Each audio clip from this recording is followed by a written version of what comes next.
Vivez en paix. Caroline Cloutier, experte en services funéraires à la coopérative funéraire du Grand Montréal.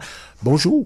Bon matin. J'ose pas te le demander. Comment ça va? Ben, ça va super bien. bien. Merci, t'es fine de me répondre. Les cimetières les plus visités au monde ce matin.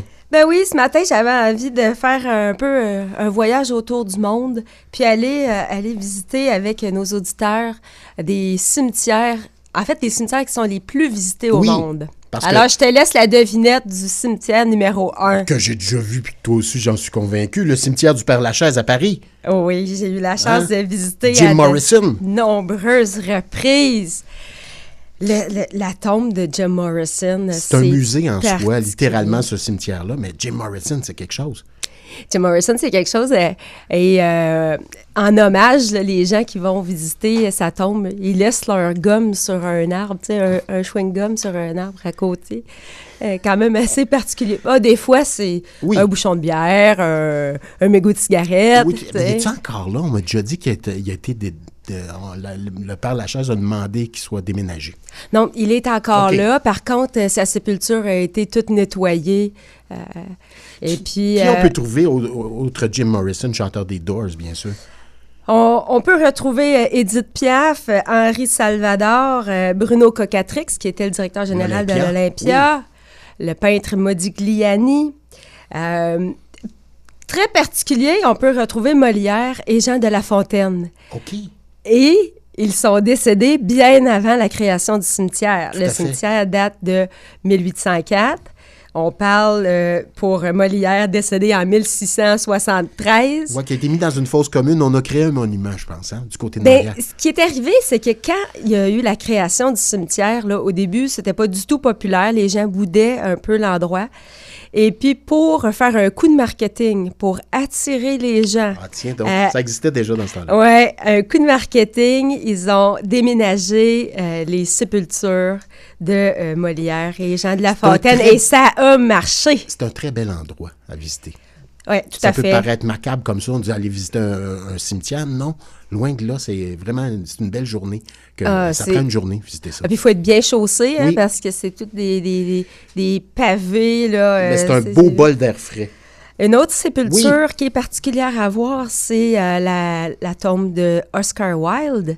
Mm-hmm. Lui, en hommage, les gens laissent un baiser sur son avec du rouge à lèvres rouge. Donc, toute la sépulture est décorée de baisers. Ouais. Et puis là, il n'y a pas si longtemps, ils ont mis des vitres.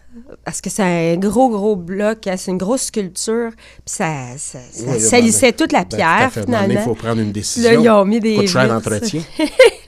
Donc, à visiter le Père-Lachaise, le cimetière juif du Mont des Oliviers à Jérusalem, 70 000 tombes. Ça, c'est le deuxième plus grand, le deuxième plus visité cimetière là, au monde.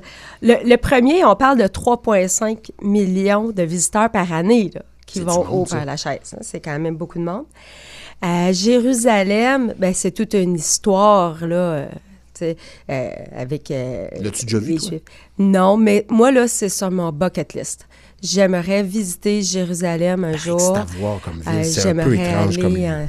Oui, c'est vraiment là, dans mon top là, que j'aimerais voir un jour. C'est un cimetière qui a une vue exceptionnelle sur la ville. Et selon la prophétie, les défunts qui y sont enterrés seraient les premiers à être ressuscités. Donc, c'est un endroit qui est prisé. Donc, il faut que tu te fasses enterrer là si tu veux avoir une chance à un moment donné. Tu as une chance plus vite, en tout cas. Oui, tu as une chance plus rapidement. Ça coûte cher, je ne sais pas. Cimetière central de Vienne, maintenant en position numéro 3. Immense cimetière, 240 hectares. 3 millions de gens y sont enterrés. C'est un véritable parc en pleine ville, beaucoup d'animaux, mais on y va pour l'architecture des sépultures et pour les grands musiciens qui y sont enterrés. On parle de Beethoven, Schubert, Brahms et Strauss. Donc, ça attire énormément de tourisme. Donc, du côté de Vienne, à visiter. Le Highgate à Londres, maintenant, position numéro 4. Le Highgate, très, très particulier parce que dans les années 70, il y a une chronique journalistique c'était une vraie légende urbaine, qui disait qu'il y avait des vampires au cimetière de Highgate. Ben voyons donc. Alors là, les chasseurs de vampires vont là. Et il y a des gens connus qui sont enterrés là. Et le dernier très connu, c'est George Michael. Donc, on dit que les fans de George Michael croisent les chasseurs de vampires. Parce qu'il y a encore des chasseurs de vampires qui y vont. Ben, c'est une légende qui demeure. Leur gousse d'ail. Mais on peut y retrouver également Karl Marx et Charles Dickens. Donc, des gens très connus. Un bel endroit à visiter. Et finalement, en cinquième position, le cimetière juif de Prague, en République tchèque. C'est un très vieux cimetière, date du 15e siècle. Il a 12 000 tombes. C'est un cimetière qui n'est plus en fonction depuis de très nombreuses années. Là. Il était en fonction de 1478 à 1786. Maintenant, il est administré par le musée juif de Prague. Mais c'est un capharnaüm, un vrai chaos de sépultures. Les tombes sont une par-dessus l'autre. On dit qu'à certains endroits, il y a même jusqu'à 12 tombes empilées une par-dessus l'autre. En été, là, c'est la pelouse mêlée là-dedans. L'hiver, la neige. Vraiment un capharnaüm, mais c'est à visiter, c'est à voir. Qui a son charme. Donc, du côté de Prague, République tchèque. Très belle ville, d'ailleurs, Prague. Tout à fait. C'est à oui. Merci beaucoup, Caroline Cloutier. On peut écouter, évidemment, La mort nous va si bien le jeudi à TVA. Oui. Avec le duo Corbeil-Maranda.